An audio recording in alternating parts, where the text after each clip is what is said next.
at the end of the meeting, we came up with recommendations. But ever since then, we had no follow-up on this. So this is the opportunity we had to meet with my team, to meet with NEPAD and have a roadmap, because at the end of our meeting, we need to have a roadmap of what to do next. Because it should be clear, it's not all about meetings, workshops, but we need to implement and act.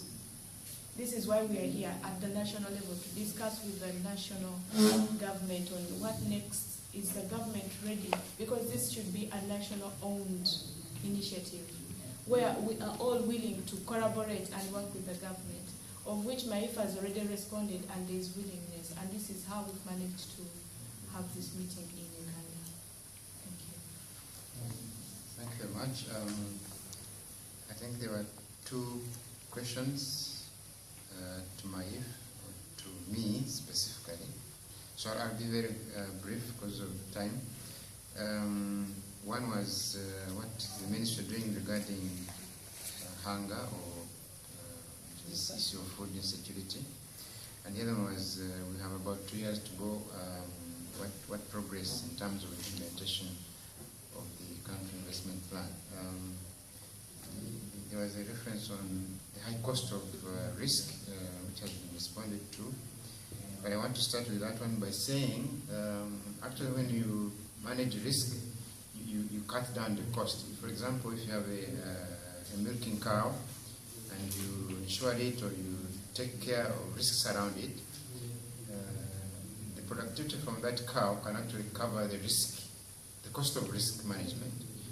But if you don't include the risk management for your cow, for your project, for your program, for your house, any calamity can wipe it out and you actually lose the entire asset. So if you don't risk manage, it's more expensive, more costly. You risk manage, it's in the long term cheaper. Now, regarding what ministry is doing, yes, we have the plans that you have copies of, but these plans have been translated into projects, programs, such as the NADS program.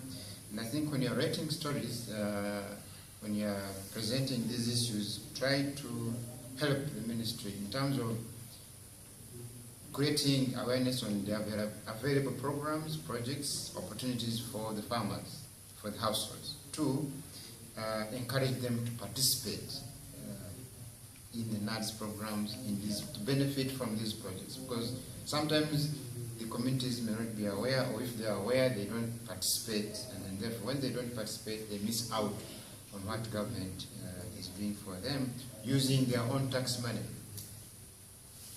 The money is theirs. So that's important to highlight. Then on the last one, 2 years to go, yes, the kind of progress and how and the kind of risks we are facing or have faced, there has been a tendency to take Uganda's environment for granted, that everything is always okay, the soils are good, you know. But we know from studies that fertility is declining. We know recently there's been an upsurge of these floods and prolonged droughts and landslides. So no wonder government took this initiative to grab the opportunity after the Johannesburg meeting to have this meeting here. It's something that we think we now move from the national level down to the sub-national levels and translate to the activities that